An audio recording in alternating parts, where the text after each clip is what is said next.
All right, what's up, everyone? It's Zach, and today I'm here with a very special guest. I am here with Wyatt Bush. Wyatt, how are you doing today? Good. Awesome. Thank you so much for taking the time to chat today. I'm super excited for the conversation. Yeah, me too. Awesome. So, for those of you who might not know Wyatt, he is also a podcaster himself. So, he has this podcast called Nobody Expects the Dismal Science. And on that talks about things like economics, politics, little sports, and those are some of the passions that he holds in his personal life as well. Currently works as kind of like a researcher, essentially, and if you've been listening to the podcast, you may have heard me reference in the past how at one point I was an economics major. And I just feel the need to say shout out to Wyatt for helping me through those dark times.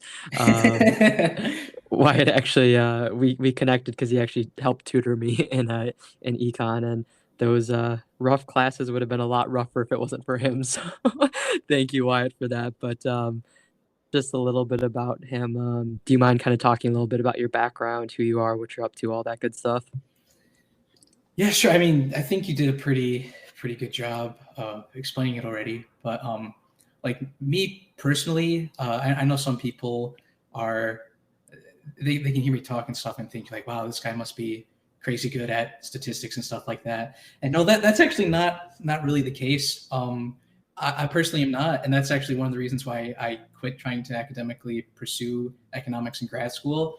It was just way too hard and way too much effort. Hmm. But what I can do is I I can basically read and understand and interpret those people who are doing all that kind of crazy math and stuff. And my brain, it definitely just kind of has always lent itself to thinking in terms of models and probabilities. And I don't really consider myself a very uh, deep thinker or anything like that. I think I'm actually much more of a shallow person, but Okay. I try to be like really disciplined and actually think about you know things like thinking in terms of models and stuff. It actually helps me, I think, develop a higher understanding uh, than I could otherwise get. And yeah, I really like to apply that sort of just perspective to all of my passions. So I mean, yeah, my podcast, we mentioned it. It's kind of like economics, politics, news, sports, all those things. I'm kind of have that same base framework, but I mean, also like it's not on the podcast, but I really like singing too. That's one of my main hobbies as well. Um, and I do think trying to just kind of break down everything that way, it can, I don't know, it can really help enhance your enjoyment, or at least mine.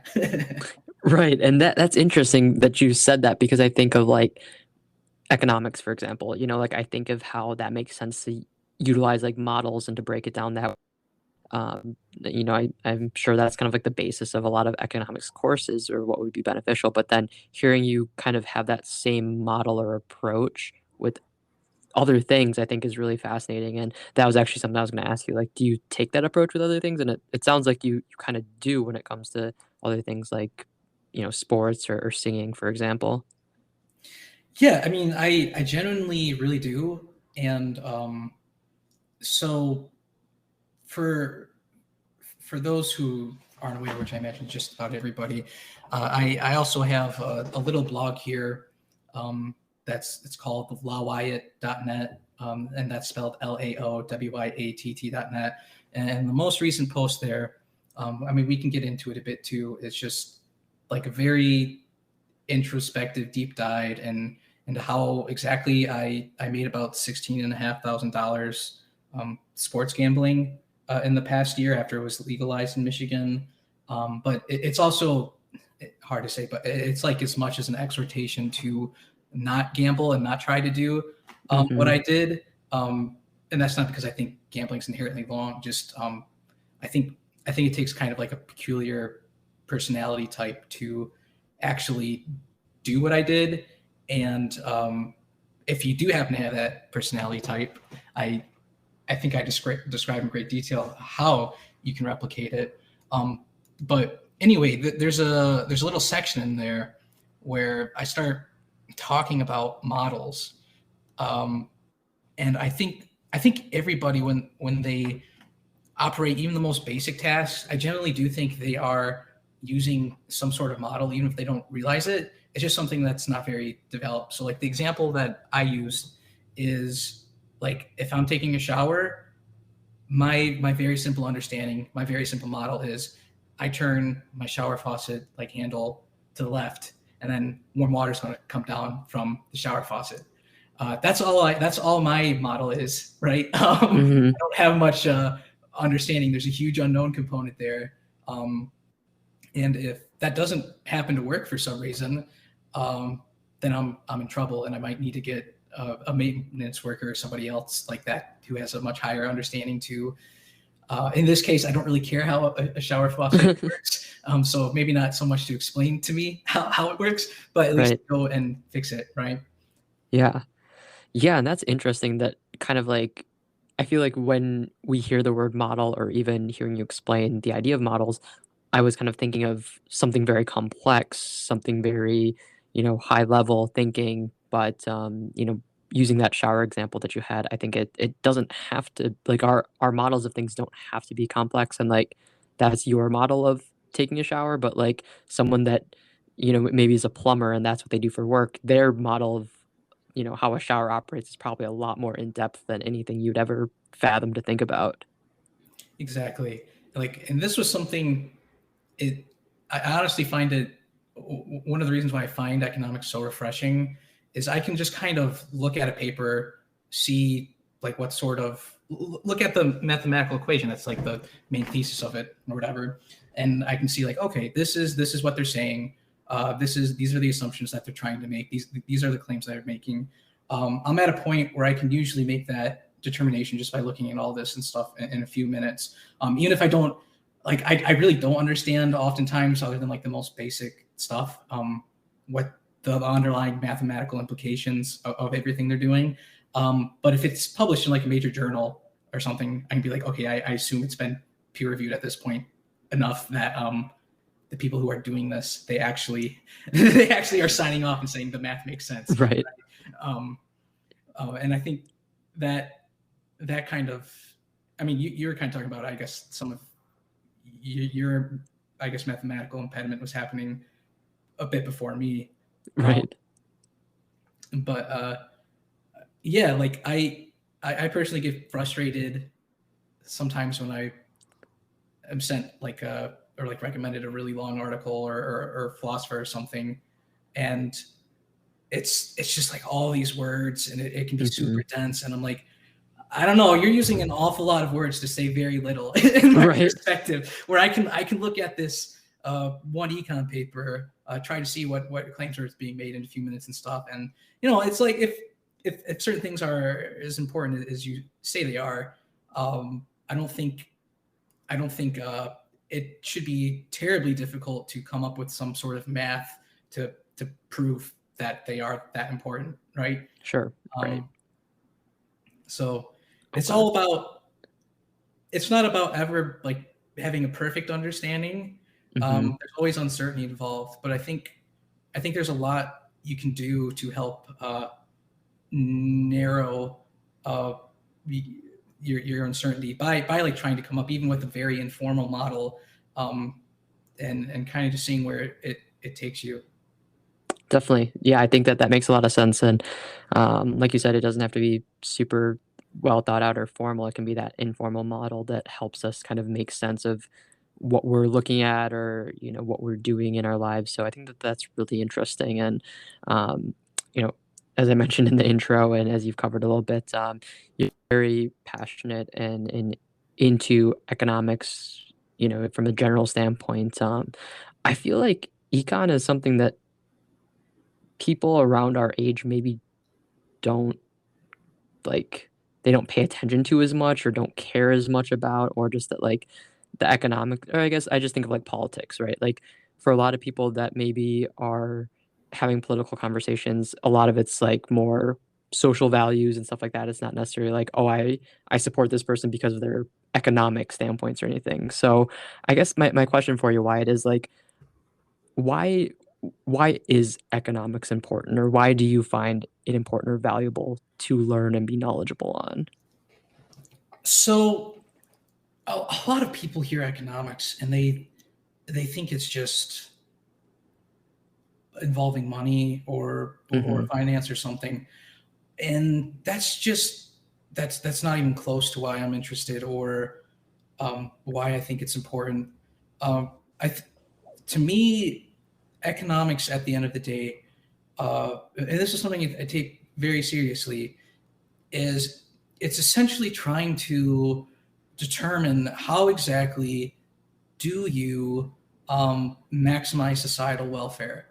Um, and that can take, I mean, there's all sorts of different approaches and stuff. There's like basic economic regressions you can use even to solve, like, sports problems and stuff. That's almost what I'm doing in the uh, gambling piece in not so many words. Um, but it, it is something that I take really seriously, and um, like I'm a pretty introverted person. Uh, I wouldn't say I have a hard time, but like just average person on the street is not someone that I'm going to want to uh, interact with in much capacity or something, or like volunteering in a soup kitchen or something like that. I have a very hard time doing stuff like that. It's just not. It just doesn't fit my personality well. But like, I still definitely very strongly believe um, that we should really be helping as many people be as happy as they want to be, to the extent that is possible. And economics is one really useful framework to making that determination. Like how are we actually able to do this? Uh, so I'll give you. I mean, we had you were in the developmental economics class once upon a time, right? I believe so. Yeah. Yeah. Yep. With it was like the economical The develop. eccentric lady. I don't Yeah, remember the name. Quitroli or Something something. like that. Cutroli. Yeah, Okay. because That wasn't was. George like the TA or something? Yeah, he was. Yep. Yeah. Yeah. We had that class together. For those who don't know, George is also my podcast co-host, and he's another um, grad student in economics and everything. But yeah, so one very there's a couple important takeaways from that class. That so like our main textbook is one that's very good and I'd recommend it to just about everyone. It's called Poor Economics, and it's now the co-authors, they have since won a Nobel Prize, both of them, since that was our textbook. Actually, I don't know if you were aware of that, Zach. I am not, but that's really cool. And it's because what they have done is they have gone about into the real world and try to see what is basically the best thing we can be doing to helping very poor people across the world. Um, Mm.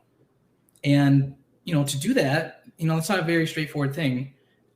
There's They had to do several like randomized control trials that are like really disciplined, making sure that they're accurate and stuff. And there are several projects that they found that are very good, but pretty consistently, one of the best things you can do for people, even very, very poor people, is just giving them money unconditionally, more or less. Um, and it seems so basic. Just like give people money and they'll go Right. and they know what makes themselves happiest, or they have enough understanding of intricacies of the inner workings of their poor villages or whatever to make the most of that opportunity, more than some Ivy League, very well intended but ultimately misguided and uncertain person, because they don't have a good enough understanding of the real world model of how living in like the poorest part of like the Indian mountains. I don't know. Yeah. And To me, like when I think about economics, is that's really what I'm thinking about. We you can build these different models, but a very important key thing is you assume you assume rationality, which a lot of people are like rational. People aren't rational. Blah blah blah. That's not that's not what that means. It's essentially saying that everybody out there is trying to maximize their own happiness, and sometimes that can take weird patterns, like somebody who's addicted to heroin or something. Um, that you might say that's not an irrational thing to do to addiction, um, but there is like this element of quote unquote rational irrationality that's kind of caked into there. So I really do think thinking along those terms, it really helps me understand just the world and people better. Yeah, that makes a lot of sense, and that's really an interesting perspective on it. And just hearing that again, it kind of makes my brain work a little bit and think about like the use of models and just like making sense of the world and how we can use or study economics to better the world and not make it just like strictly dollar bills and what have you. So I think that that's very interesting. And to anyone that's listening that maybe doesn't have a background in economics or isn't interested in really learning much about it, like, is there anything that someone like that could start doing that would have that kind of positive impact on the world or be able to help, um, kind of like the overall well-being of or the welfare of kind of just the world or the country, whatever you look at it? Is there anything like that that we could be doing? Yeah. So let me give you a little thought experiment. Okay. So let's pretend. Well, I don't know. What's like one of your biggest hobbies? One of my biggest hobbies, I like music. Like music. So let's say you're going out to see what's one of your favorite bands? Favorite bands. Oh man, of course, like as you asked that, I'm drawing a blank. Um, Or a oh, band, any band uh, that you like. One Republic, first one that One came to Republic. mind. All right. So let's say you're trying to go to a One Republic concert one day, right? Okay. And on your way to this concert, you see there's a child and they're drowning and struggling to stay alive. Let's pretend in this scenario you are very tall and strong, and like the where the child is drowning, it's like obviously like it's no risk to you hopping in essentially. Okay. But if you actually jump into this water, you're going to get soaked. It's going to be a genuine inconvenience to you. You might even have to go home and change your clothes completely, and that could cause you to miss a significant chunk, if not all, of the concert. Do you think, like you personally, have a moral obligation to go and save that kid? Oh man, I think that, like me personally, if I knew I had the means to, I would want to. Or at the very least, if I can't, I would want to, like, call 911 or, try to get help for this child. Yeah, I think most people would, right? Hmm. It's not. I mean, it's a legitimate sacrifice. I'm sure you would have been looking forward to um, seeing that concert, Sure. but I mean, you're talking about saving a life, right? Yeah, exactly. Yeah, it's what's more important, right? Someone's life or just seeing a concert. Exactly. Um, so now let's say um, you see a child, and there's other people around who are possibly capable, but they don't necessarily seem all that interested in saving Hmm. him. Do you still think that you have a moral obligation to go do this? Yeah, I think especially if no one else is seeming willing to, then that's more of a reason that I should, if I can. Yeah, and I think most people would feel that. I mean, once again, it's like you're talking about saving. Right. Like this is a pretty big deal. Um, no, well, let's say you're looking at the child, and maybe just because they're so close to drowning already, or whatever reason, you're not sure if you actually jumping in, and ruining your clothes and possibly the whole evening or whatever. You can't be sure that doing this will actually save the child. You're confident that like no harm is going to come to you other than like the slight inconvenience. You're beyond confident, but like you're still pretty sure you could probably save the kid, like a high degree, but it's not like it's less of a certainty. Do you think you still have the moral obligation to go save the kid? Yeah, I think like if there's a chance, again, it comes back to it's the potential to save a life. So even if it's a chance, whether it's a moderate or even slim chance, I think it should be something that I would want to do. Yeah, and I think that's totally normal, and then the right call. Like I certainly feel that strongly too.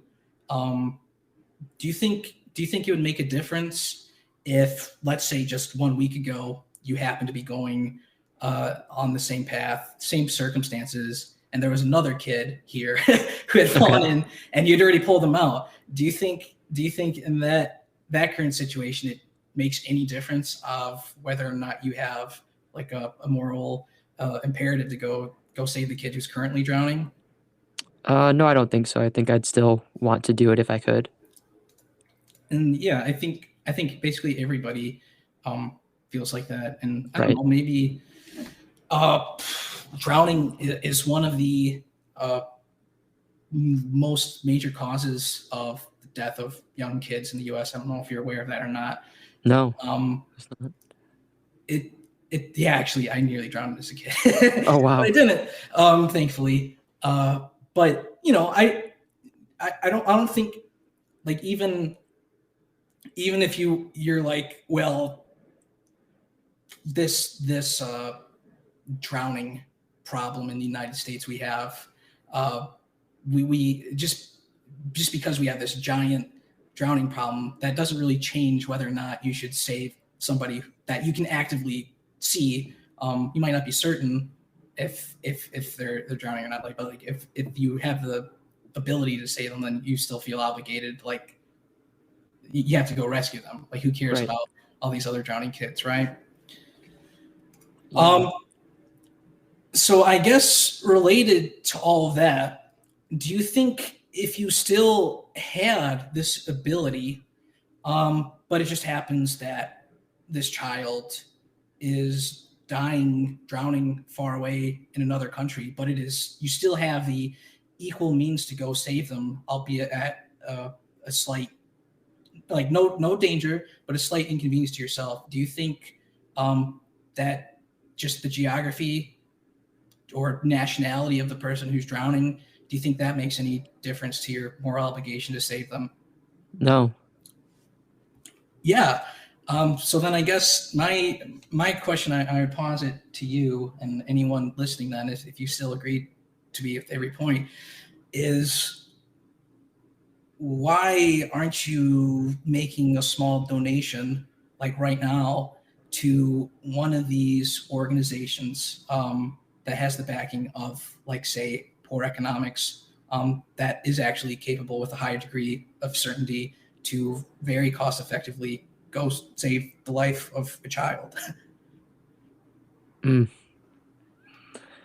Yeah, I mean, when you put it that way, that's a very powerful kind of example and just thought experiment and just message with it. Like, yeah, why don't we? And I think that's a very interesting question.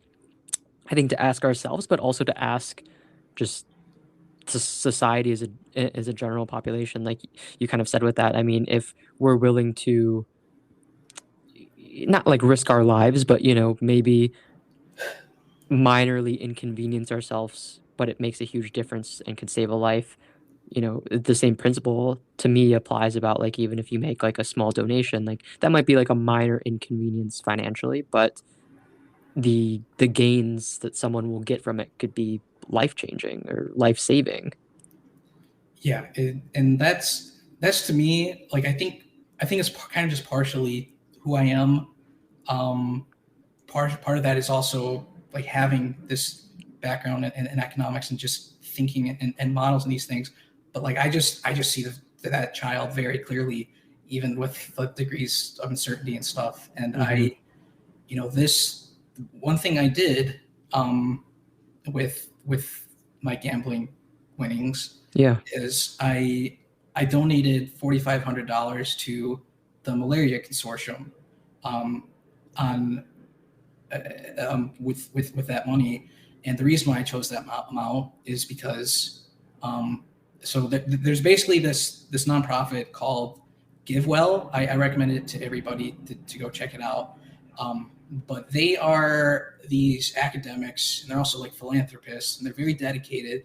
And like I think personally, every act of charity is good, and they're all basically defensible. And you shouldn't feel necessarily like the best time for your money and efforts is going to like save a kid from malaria by making a sizable charitable donation or whatever. Like if there wasn't people here, like I can't really do it, but I'm glad somebody is. Well, it's not that I can't. It would drive me crazy if I was somebody working at like a homeless shelter or soup kitchen or something here in Lansing. Like I'm really glad people are doing that. But there are literally hundreds of thousands of kids dying right now from malaria, and there's organizations like GiveWell who are going around examining the cost effectiveness of all charities, all large charities, basically seeing how much are they able to get their bang for their buck. Like how much are they actually able to prove that they are doing their lofty goals? Because unfortunately, a lot of charities just aren't very good at keeping track of this or making sure that every dollar being spent is trying to maximize the impact of their goals. And what GiveWell does is they do so much research. It's a very good network, and they have like some of the top charities in the world that they believe have the most cost-effective dollars to going around saving lives. And they also just have a general impact fund if you'd like to give to GiveWell directly, because their whole kind of shtick is that it's great to give, but like if you are giving, you might as well make sure that impact is having the maximum largest impact on someone's life that it can have dollar for dollar. And like for me personally, like that's a very strong statement. If I can literally save somebody's life for only $4,500, that's something I want to do, and it's something I did, and I'm very happy that I did that. Would I have given that same amount if I hadn't won what I have gambling? I honestly don't think so.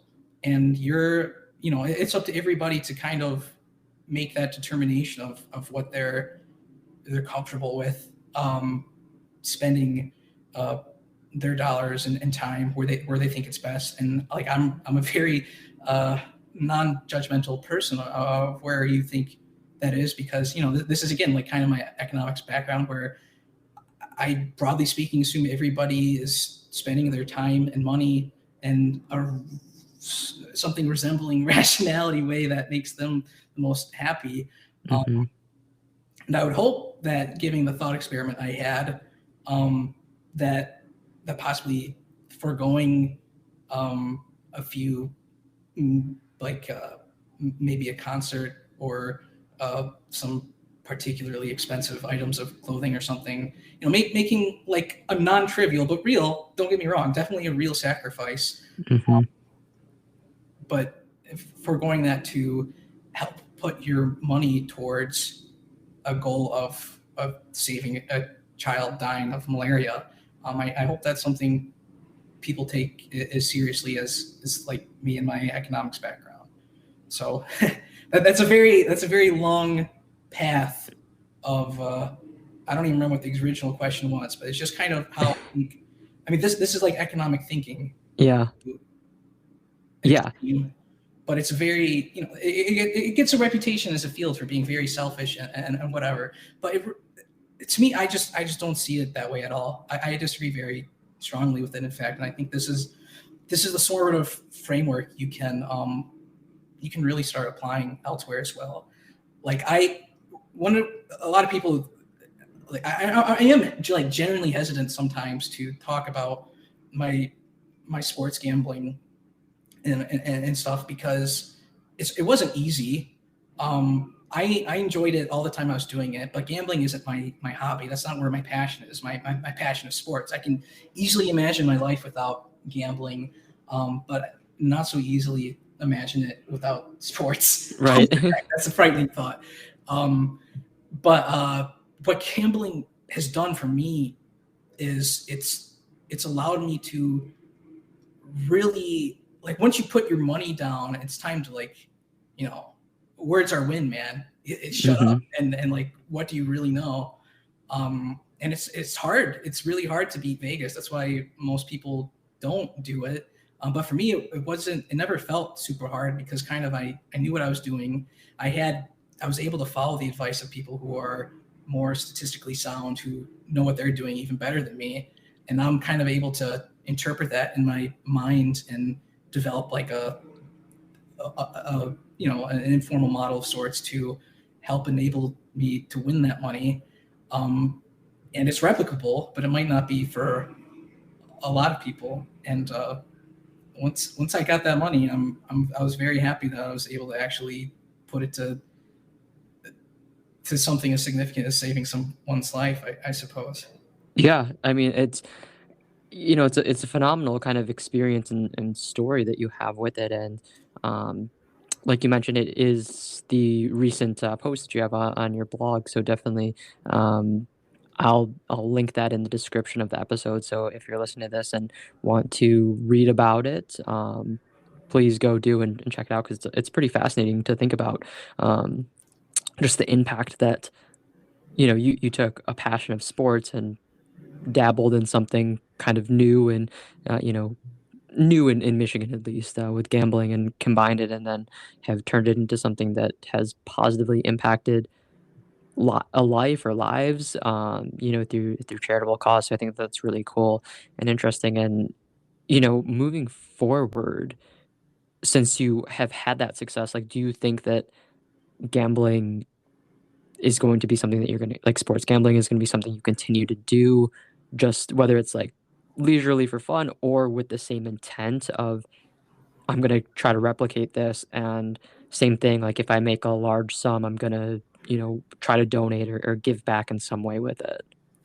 Yeah, I definitely, like, when I originally started doing it, I donated, I deposited a very small amount, $700. I say very small. That might not be small for some people. Sure. Um, it, but to me, that was amount that felt small enough. I'm like, if I set this on fire right now, I would be okay with that. And I was able to do that, and I was able to grow that more and more, and it's to the point where, once you're up enough, you don't care about the bad days and stuff you have as much anymore. Hmm. But like, for me personally, I have other hobbies, other things I want to do, but I still enjoy gambling today, and it's still like enhancing my sports fan enjoyment today. It might not tomorrow. Like, I don't know when, if ever, it might become too much of a burden. But it's also like, I can only do it from Michigan. If I have if I get like a girlfriend who wants to move to Boston, Massachusetts, where the Puritans over there still have it illegal, that would be something generally much more important to me, and I wouldn't mind giving that all up. Sure. I think definitely, kind of one of the ironies in this is, I from my background in economics, like, a very long summary of economics is, markets by and large are very good at functioning. It is hard to beat the wisdom of a market a lot of things. And yeah, most things in life, it is very tough to think you can beat a market. And what makes sports gambling interesting is not only are you trying to beat the wisdom of the market, but you're also like, the reason why Vegas makes money is because they're kind of charging you a little bit to. It's hard. It's kind of hard to explain without going on a whole gambling tangent. But it's basically like a typical bet, like a common bet is they have like these spreads, which are basically, it's generally fairly easy to see who should be a favorite in a game. Mm-hmm. Right? But what the spreads do is they take away points from a team, or they give points to another team to make it at about what point is it really a fair shake, like a 50-50 outcome.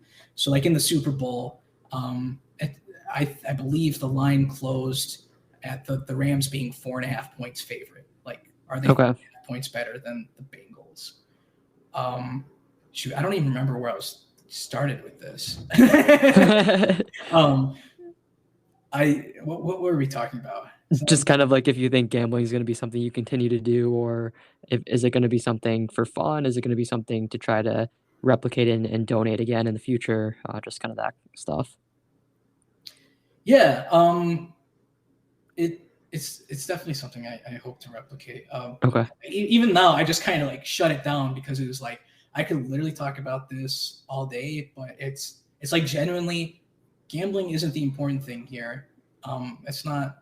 It's not what I am passionate about. It's a value enhancer for me to my life and one specific hobby. And I'm also I genuinely am concerned, like, even if like somebody reads my guide and I talk about how it's all replicable and try to explain it in a way that is safest for someone to, like, hey, I want to go out and try to make save my own life while gambling too. Even with like all that baked in, like I don't have a ton of degree of confidence that somebody can go out and do it, because like when I'm really trying to do something, when I'm developing my quote unquote model of understanding of sports and stuff, I'm like trying to, the one mantra that I keep quoting, there's a couple actually that are coming up time and again, but like the one very serious quote that I say, I don't know, like a dozen times is, to what extent are you willing to become ruthlessly consumed by things as trivial as the causes and chances of winning a game? Because, I love games. Games are my hobby. Sports are my hobby. Right. But to have the arrogance and confidence that you can beat the markets and forecasting an outcome, and not just the markets, but Vegas with a little extra juice, where you have to do even a little bit better than markets in order to like really make money. Well, that's a pretty arrogant and difficult thing to believe you can do, in my opinion. Yeah. But if you think you're up to it, my guide will tell you how. I love it. Awesome. Yeah, I mean, I think that makes a lot of sense. There's a lot of elements to it, and it's definitely something, like your guide says, and like you kind of mentioned in this conversation, like it can be a very serious addiction or problem for people. So just, if you're listening, be very cautious and make sure it's the right decision. But yeah, they're definitely, it's an interesting concept, and it's interesting, like just living in a state that recently has legalized it. Just kind of like seeing how that works and everything. And like my guide there, it has 8 steps. Each step is pretty lengthy. Mm-hmm. But the first 2 are don't gamble, and just don't gamble for different reasons. And I'm not just like saying that. It definitely takes, like, I'm out here trying to, like, I min-max my sports beliefs, just like I try to min-max my charitable donations, right?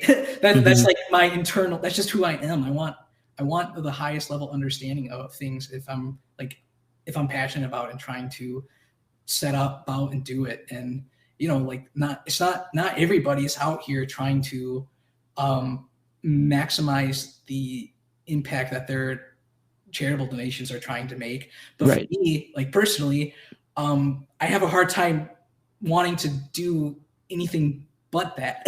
Yeah. Yep.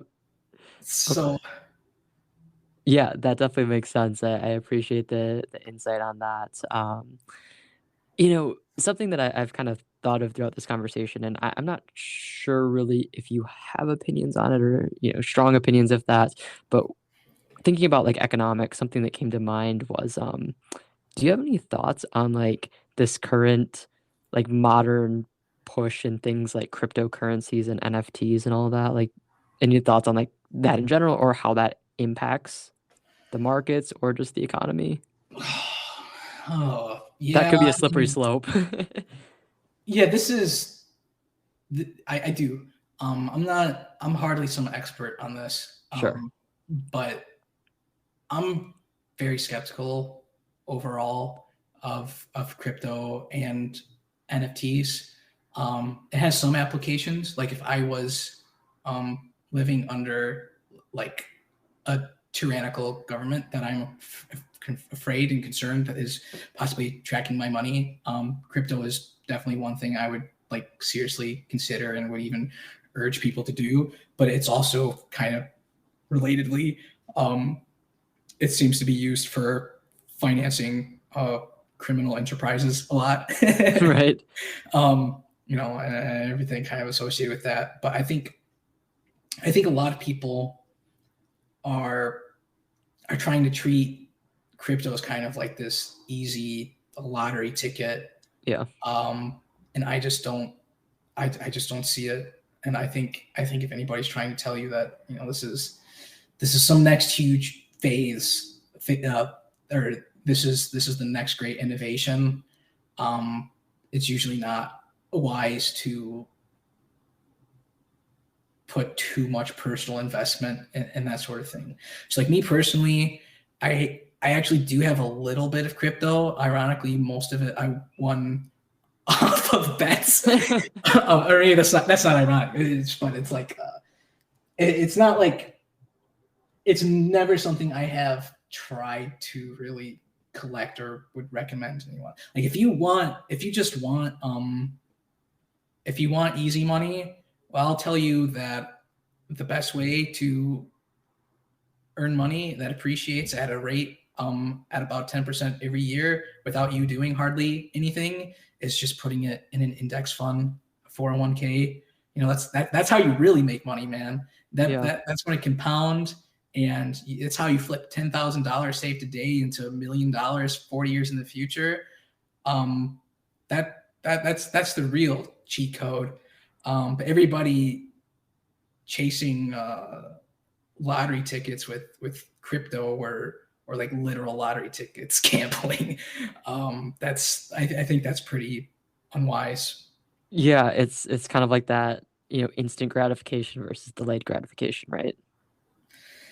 Yeah, a bit. And it's not like again, I'm not some expert on blockchain or anything. It seems like there actually are some practical implications there.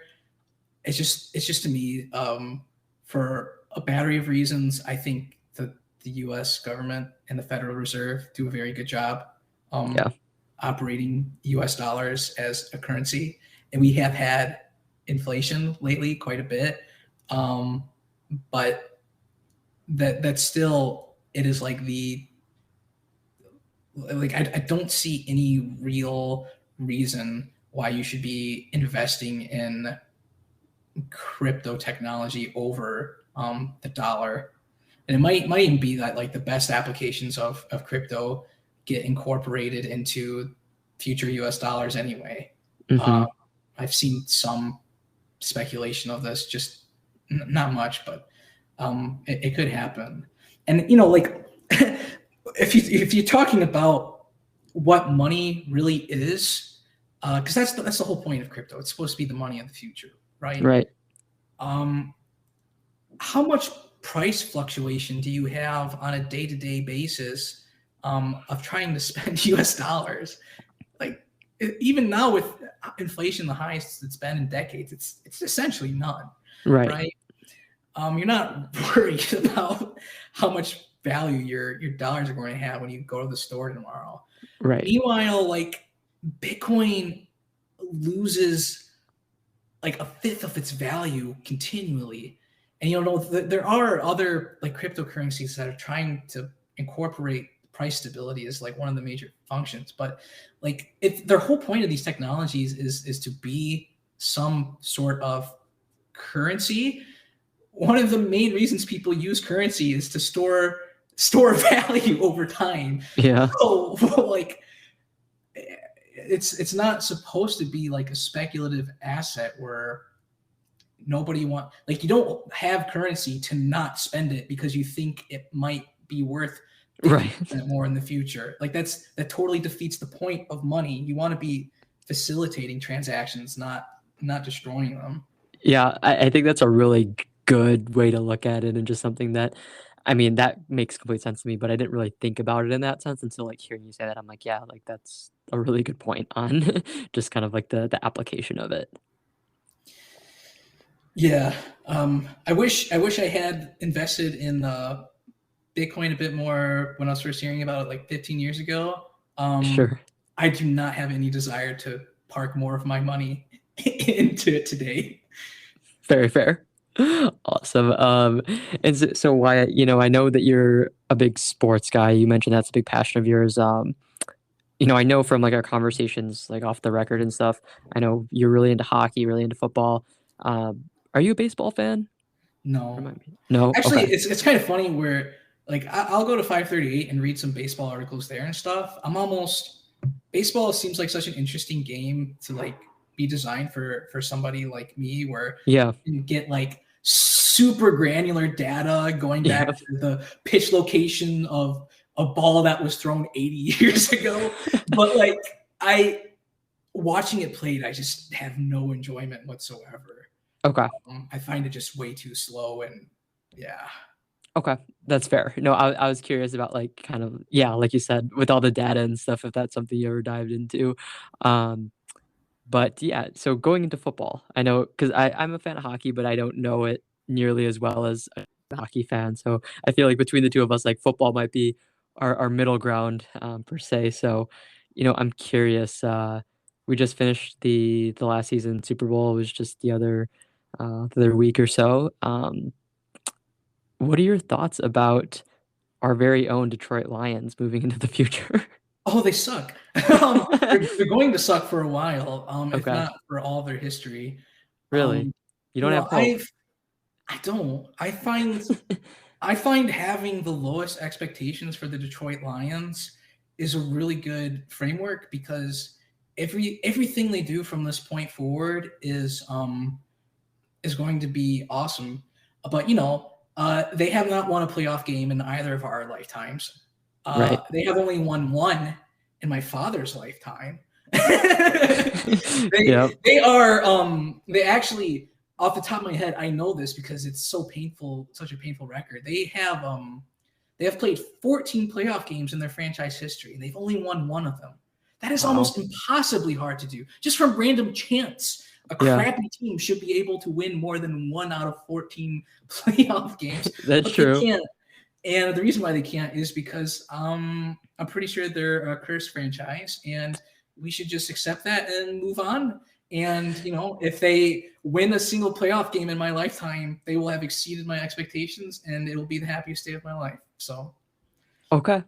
I mean, fair assessment. I'd argue that we are a cursed, franchise as well, but as a Lions fan, I have that delusional optimism where I envision one day we'll be good, and after this past season, Joe Burrow and what the Bengals have done has given me some crazy hope that, if they so can turn it around in a couple of years, the I can Lions tell can. you, I can tell you like the empirical reasons why, not for immediate optimism, but like medium to long term optimism on the Detroit Lions. Sure. So the first is, uh, Dan Campbell actually seems like he knows what he's doing. Yeah. So there's actually one of the reasons why I kind of got like seriously into sports analytics is I was just like genuinely frustrated. Like, why on earth are the Lions so bad? And it turns out like the Quinn Tricia, the previous regime, in particular, were basically doing almost everything they could to maximize their ability to win a game, like, wrong.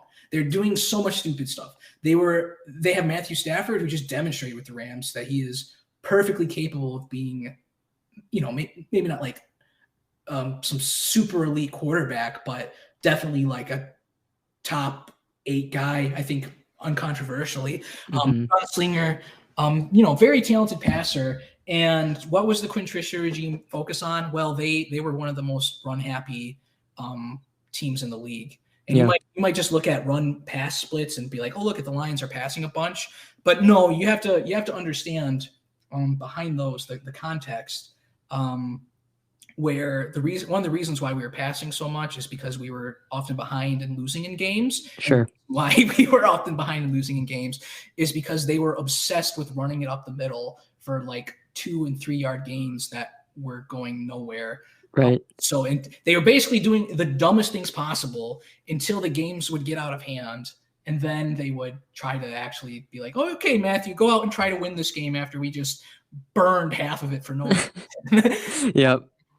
And, that's almost the story of like Matthew Stafford's career. Yeah. Another thing that they were very bad at is they were very opposed to going for it on 4th and short situations, which this is kind of a new thing. But it's something that even I understood. And I think a lot of people instinctively understood while playing Madden, and be like, Madden's not real life, but you should be going for it a lot more on 4th down than what had been conventional wisdom. And we've already seen a huge difference in just a few years of how often teams are going for it now on 4th. That's true. Like people, there's been times fairly uncontroversially where teams have gone for it like 4th and 1 on their own 30-yard line while in like a tied game or whatever. And that never would have happened a decade ago. Never. Right. And the math is like still the same. Yeah. And Dan Campbell, the current Lions coach, he's actually somebody who has been almost leading the charge of going for it in the down situations. And it's very one of the reasons why he has been able to overperform as a coach is because of that. Like this is one of the best things a team can be doing, because a lot of people, they get scared because they're like, oh my God, if we don't get this 4th down, the other team's going to get the ball and they're close to field goal range or whatever. Sure. But what you don't understand is the modern NFL is so high scoring that there's a very high chance the team's just going to get the ball back there anyway. So if you really care about maximizing your win probability, you got to go for it and not be a coward. And like all these guys are like macho men football dudes where like I remember not this previous season, but the one before, Mike Vrabel, the head coach of the Tennessee Titans, he literally said he would. Is this a? Can I swear? Is that not allowed? Yeah, go for it. Yeah, he said he would literally cut off his dick to win a Super Bowl. Right? That's how determined he was. But in a game where he was trailing in the 4th quarter, and it was like a 4th and 1 on I don't even remember who they were playing. Baltimore maybe. He was on the other team's side of the field, and what does he do on like this 4th and 1? He punted it. Punted it to the other team. It was right there, the scoring opportunity.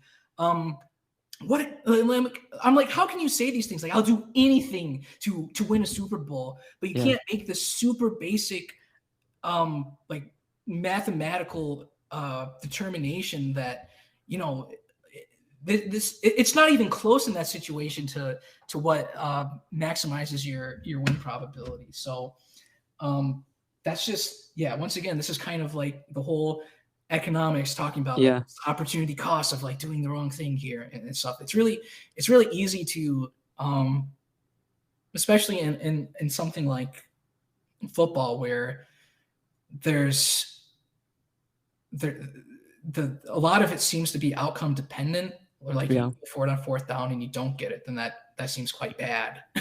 Right.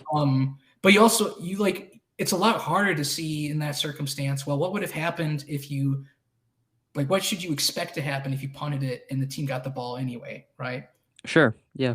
And then another common talking point you hear from teams is like, oh, well, our defense was playing really good and we just wanted to give them the best chance. Well, it's like if their defense is playing good, then they'll stop them anyway, right? So Right. who cares about the field position? Go for it. The offense it's the most important thing, and it's just you've seen it internalized a lot more in the league than it was, especially even when I started really exploring this a few years ago. But another thing to like about that is just as fellow football fans is it's a lot more interesting to watch a fourth down attempt than a punt. Yeah. That's kind of actually one of the downfalls of baseball, where just the rules to football kind of, if you're trying to win a football game, there's a lot built in that happens to create more elements of drama and excitement, where baseball is kind of the opposite, where it removes it and slows it down even more.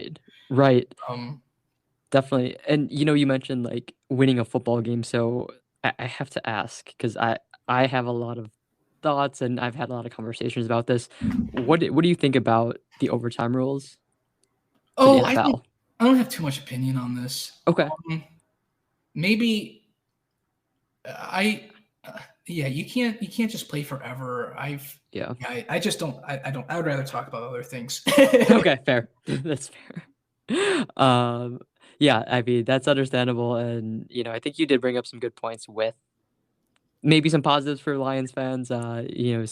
Specifically Dan Campbell and his maybe more aggressive play style, like you said. Whether it's fourth down calls or even just like onside kicks and stuff like that. And like this is partially the sports better in me. This is part of it's like football analyst in me too. But okay, I brought up spreads earlier, and if you remember, those are basically spotting or taking away points from a team to make it a more even position. If you just bet on the Lions spreads, where they were underdogs every single game this year because they suck.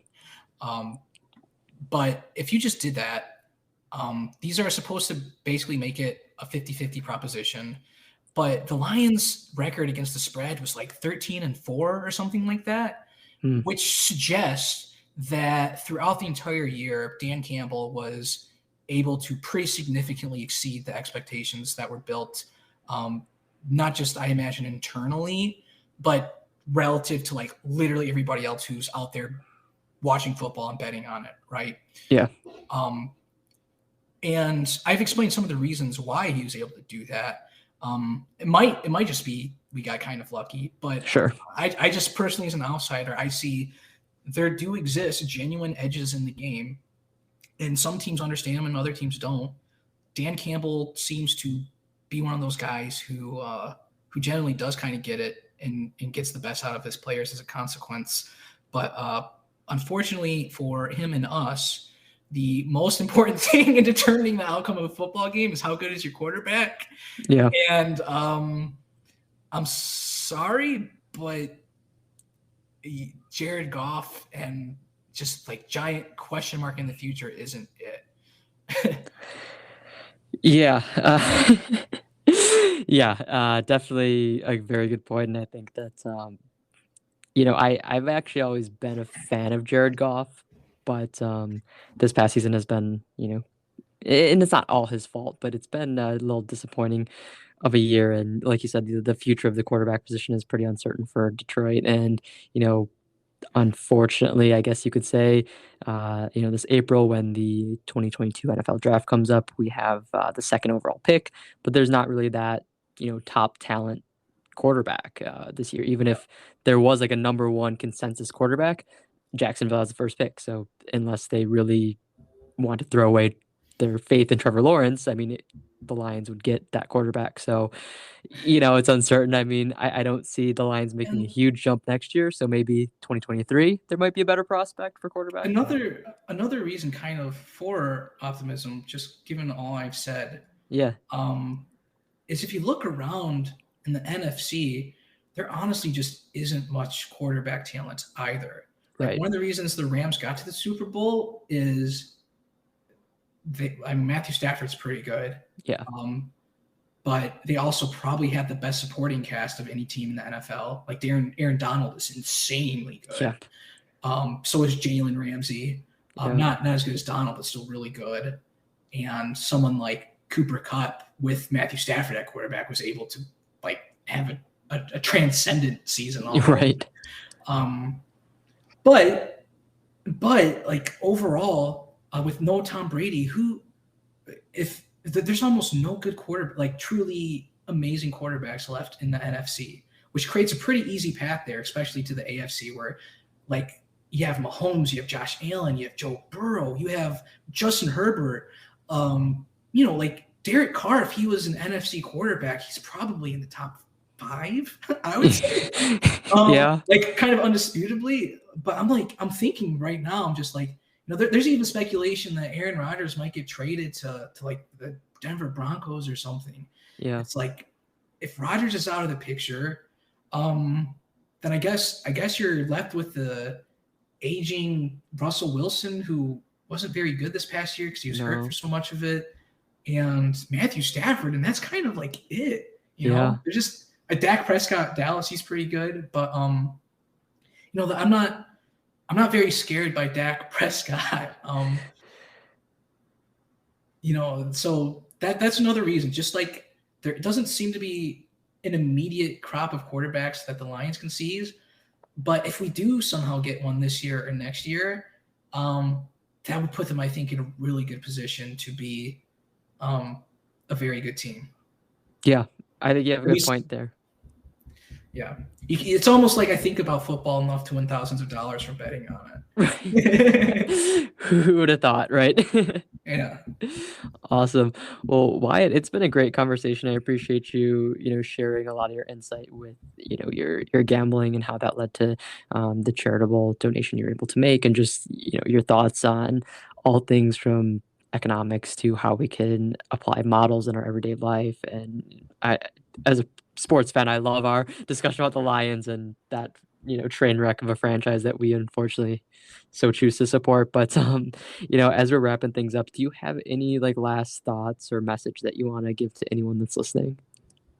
I mean, I could. Okay. I'll bring up what this is kind of a coincidental thing, just timing wise. Sure. But it's also something important to me, and it's all along the same grounds of what we talked about and stuff. But literally, you probably can't even tell from my voice or anything.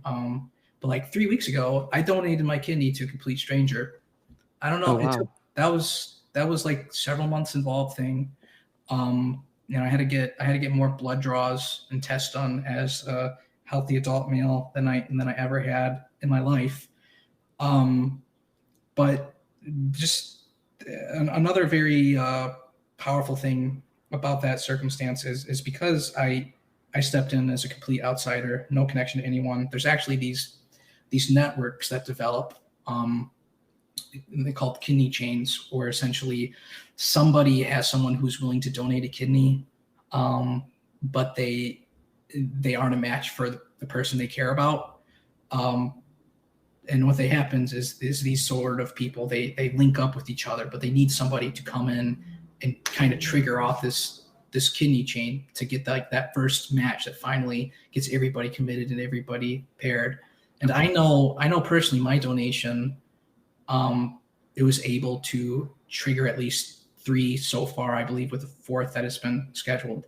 Wow. Like this kind of, it's the same thing where it's totally up to the recipient. I don't know who they are. I don't know if they ever want to get in contact with me. That's their choice, and I'm okay if they never do. Like that's another instance where to me it wasn't such a huge sacrifice, and it actually impacted my ability to gamble more than anything I've done in the past year. Go figure, recovering from that kind of surgery doesn't exactly put you in the mood for this kind of analysis or anything. Right. But I generally do think if you want another way to impact people's life, relative to what you're imagining, anyone listening, it's probably less painful. It is probably more beneficial to anything you're doing, and it's like you can like genuinely save multiple lives doing that because of the way that the chains work and everything. Yeah. So yeah, I guess that's my recommendation. Go donate your kidneys, you cowards. Oh man, I love it. Well, great way to end it, and glad that you're recovering well and everything. And yeah, I think the kind of moral of this episode from the conversation with Wyatt is, we have a lot of ability and power to impact people in positive ways, and it can be in something that you might think is minuscule, or it can be in large ways. And either way, as long as we can contribute to that, greater good, I think that we're playing a good role in it. And kind of like the kidney chain that Wyatt just mentioned, like, even if you think what you're doing might only impact one person or a small population or whatever, I mean, you never know the kind of impact that the chain reaction can have. So definitely, if you're able to, whether it is with a kidney or with its financial donation to an organization, whenever you can be good to others and help the general public and the welfare of others in the world, definitely seize the opportunity to do so. Yeah, and like my blog post, it genuinely is a gambling guide, and it has Hmm. a lot of applied statistics and sports knowledge and things cooked in there if you're remotely interested in that. But it begins with the Malaria Consortium, and just like this conversation, it ended with my kidney donation in it. And I structure it in a way you can just skip all the gambling noise and stuff to it. That's your imperative. But I would encourage everybody to at least give those sections in the beginning and there a read. Perfect. And yeah, so best place to find that is going to be the website, right? Just it'll be the most recent post on your blog. Yeah, LaoWyatt.net. LaoWyatt.net. Okay, perfect. So that's where you can find that. And again, I'll put that in the description. And then your podcast, again, Nobody Expects the Dismal Science. That's on all platforms, right? Like Spotify, Apple, all that Yeah, stuff. as far as I know, if it's not on one someone cares about, just let me know and I'll be sure we get that RSS feed set up for it or whatever. But yeah, it should be Perfect. basically anywhere. Okay. Awesome. Well, yeah, I will put Wyatt's blog and his podcast with George. Shout out to George in the description of this. So definitely go check out Wyatt's content and learn more about his story, what he's up to. And I'm sure if you have any thing that really resonated with you from this conversation, or you just want to connect with Wyatt, I'm sure he'd be more than happy to say hi or give you some more insight if you have more questions about his experience or anything. So, Wyatt, thank you very much for coming on. I really appreciate it. And it's been great to chat and catch up. And I'm sure we'll be talking soon. Yeah, you're welcome. I really enjoyed it. Awesome. All right. I'll talk to you later. Take care. Bye.